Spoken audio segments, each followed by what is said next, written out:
He was the golden-haired Florida kid who shaped the guitar backbone of one of America's biggest rock bands. But by '77, Don Felder wasn't reminiscing about sold-out stadiums or platinum records. He was finally unloading a burden he'd carried for decades, a dark, tangled web of betrayal, manipulation, and silent war behind the glitzy facade of the Eagles. And at the heart of that emotional wreckage stood another guitar god, Joe Walsh. The same man fans adored for his madcap energy and blistering solos was, according to Felder, not just a bandmate. He was a pawn, a weapon, and ultimately a wound that never healed. Don Felder didn't just wake up one day and decide to go public. This was decades in the making. His exit from the Eagles wasn't clean. It wasn't civil. It was a backroom execution that left scars so deep, Felder still bristles when he hears certain names. While Glenn Frey and Don Henley were often painted as the masterminds behind the band's internal power struggle, Felder's latest revelations point to someone else. Joe Walsh, the party animal, the wild card, the outsider, who to Felder's shock may have helped orchestrate one of the coldest betrayals in rock history. To understand what Felder really went through, you have to go back to the beginning, not the glitzy Hotel California era, but before Joe Walsh ever picked up a slide for the band. Don Felder joined the Eagles in 1974, adding a harder, more complex guitar sound that took the band's country rock roots into bold, experimental terrain. He was the technical wizard behind that iconic riff, and for a moment, it felt like he was an equal part of a legendary machine. But Felder says the power dynamics were never equal, not even close. Frey and Henley ran the show, and as the years passed, the hierarchy became clearer. Felder wasn't just the odd man out in songwriting credits and revenue splits. He was being subtly pushed to the margins. Then came the bombshell. Joe Walsh was joining the band. On the surface, it seemed brilliant. Walsh was already a guitar legend with the James Gang, and his unpredictable charisma brought fresh energy. But for Felder, the writing was on the wall. This wasn't just about music. It was about replacing a voice that had started asking too many questions. In 1976, Hotel California dropped and catapulted the Eagles into an entirely new stratosphere. That riff, that solo, it was Felder and Walsh trading licks in one of the most iconic guitar duels ever recorded. They were equals, but behind the scenes, Felder felt the shift. Walsh's popularity was being weaponized. Henley and Frey had found someone easier to control, someone who didn't rock the boat about royalties, credits, or executive decisions. Walsh was the cool kid, and Felder was becoming the problem child. Felder says the betrayal wasn't instant. It was slow and methodical, like a slow leak in the hull of a ship. Walsh wasn't confrontational or scheming. In fact, Felder genuinely liked him at first. They played off each other's strengths, and Felder once thought of him as a brother. But that's what made it hurt more. When the knives came out in meetings, interviews, and legal disputes, Walsh stayed quiet. That silence was a kind of consent. By the early '80s, the band was unraveling drug use, egos, creative exhaustion. When the Eagles disbanded in 1980, Felder didn't think it was over forever. Like many fans, he assumed they'd regroup someday. In 1994 they did, but it wasn't the reunion Felder expected. He was told to sign a contract that gave Henley and Frey a much larger share of the profits. Felder objected, he pushed back, and that's when he says Walsh's true role became clear. Felder recounts one late '90s moment when Walsh, who had long been seen as neutral, essentially echoed Frey and Henley's demands.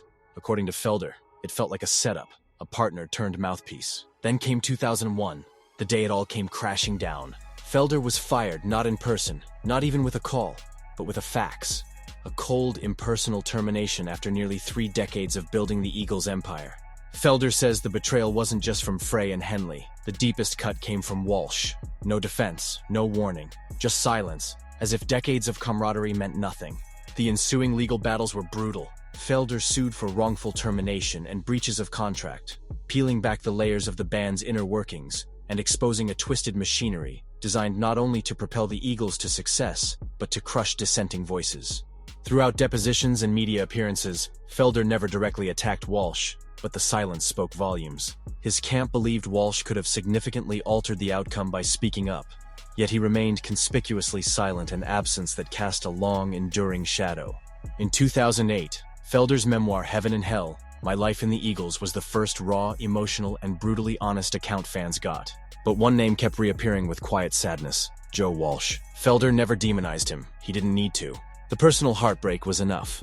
When asked about Walsh in interviews, Felder often paused, searching for words that didn't betray the pain behind his calm tone. What makes it even more tragic is that Felder genuinely admired Walsh, his playing, creativity, unpredictability, so the silence cut deeper. In rock and roll, bandmates are supposed to have each other's backs, and in Felder's mind, Walsh was the one guy who could have said enough but never did. In 2016, Glenn Frey's passing reopened those unhealed wounds for Felder. The silence around Frey's death, no olive branches, no gestures of reconciliation, no invitation to the memorial reinforced his feeling of ostracization. And once again, Walsh maintained passive alignment. No word of condolence, no shared remembrance. By later interviews, age had softened some of Felder's anger but sharpened his sorrow. He just wanted the truth out. Joe Walsh had become a ghost of presence that once meant electricity on stage and laughter, now an eerie reminder of what was lost. Felder spoke at guitar clinics and music workshops, warning young musicians, "Talent gets you in the room. Integrity decides whether you leave whole." One haunting anecdote Felder shares is of the last time he and Walsh ever shared a laugh at a late 90s after-party, long before the final split. They were just two kids with guitars, cracking jokes. Felder remembers it not because it was special, but because it was the last moment that felt real. Everything after was a scripted machine, and somewhere in that transition he says, "I lost Joe, or maybe we both lost ourselves."